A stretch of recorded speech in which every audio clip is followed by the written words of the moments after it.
There are few things in this world more basic than just following a path. Whether it's our natural instinct to stick to hiking paths, to our need for interstates and massive highways and byways to travel, the path is easily understood and logical for us to follow. That's one of the many things that makes Tsuro, the game of the path, so excellent.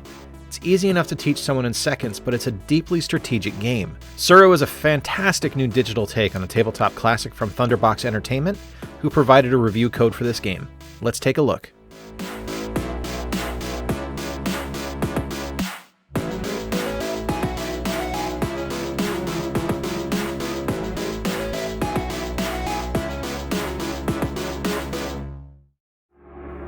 If you've never played Tsuro before, this isn't an intimidating tabletop experience where you'll be poring over rulebooks and arguing minutiae with your friends.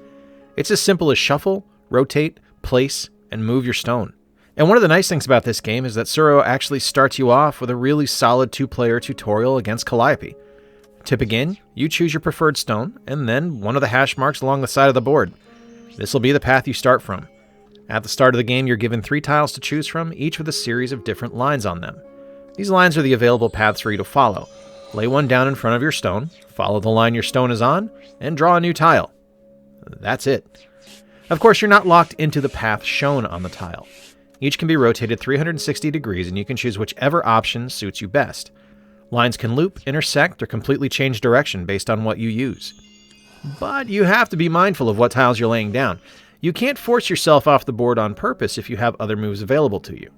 Luckily, the game won't let you make an illegal move. It'll actually give you a warning on screen if you have other tiles available to you that will let you make a legal move.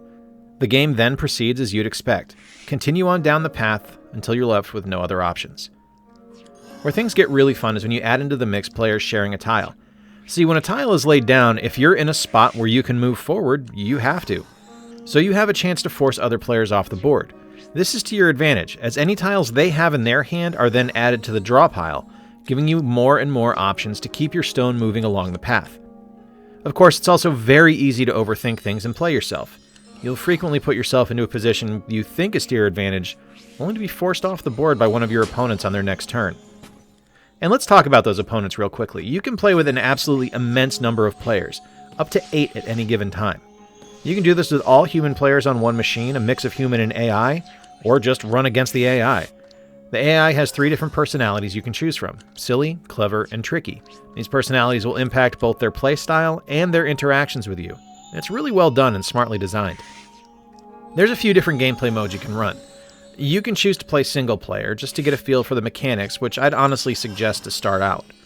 You'll learn a bit more about the movement and pacing of the game, as well as strategies for where to place tiles and how far your stone can slide on a path.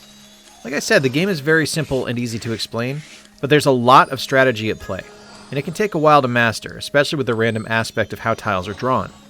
After you get a feel for the game, you can play Fuse Mode, which is an absolutely brilliant take on the game that you can only get digitally. What happens in Fuse Mode is that after you've placed your 3rd tile, a fuse gets set on fire, and you're then chased ever more rapidly down the path that you've laid down by an advancing immolation. So it goes from a game of strategy and forward thinking to a bit of a frantic catch-as-catch-can type of game. You're trying to keep your path long, but you also need to loop over your previous paths to score loop points. It starts off very easy, the fire burning slowly, but the pace rapidly picks up, and you're then in a scramble to stay ahead of the game. It's easy to force yourself off the map or not think quickly enough and get caught by the fuse. Outside of single player are the multiplayer experiences, either against human opponents or against the AI. You'll be able to play 3 different modes here. Last Stone is exactly what it sounds like. Up to 8 stones enter, 1 stone leaves. It's basically a super chill version of Thunderdome. You can also play the longest path mode, where you'll be trying to create, wait for it, the longest path against your opponents. This one's interesting, because in many cases in Tsuro, it's a game of avoidance of other tiles. You want to control your fate and not run into other people's placements. But in longest path, you want to utilize those other tiles to increase your distance that you've traveled. Of course, with that utilization comes massive risk. Finally, you can play most loops, which is a lot of fun. This one, like Longest Path, will force you to think several moves ahead and utilize other players' tile sets. You score a loop point by doubling back over your already traveled path. So keep the switchback tiles in your hand as long as possible and keep an eye on where they'll take you. Even if you're eliminated, you can still win the overall game if you run the loop score up early on.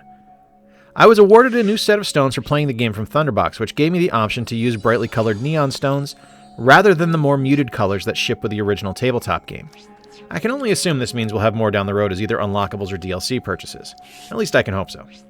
The music and sound effects of the game are exactly what they should be. Subtle and not overbearing in the slightest. This isn't a heavily frantic game like Escape or something that needs to have a ton of atmosphere like Arkham Horror. Subtlety and calming music are all that's needed, and it delivers that in spades. Graphically, you might not expect much from a game that's essentially a board and some stones, but honestly it looks great.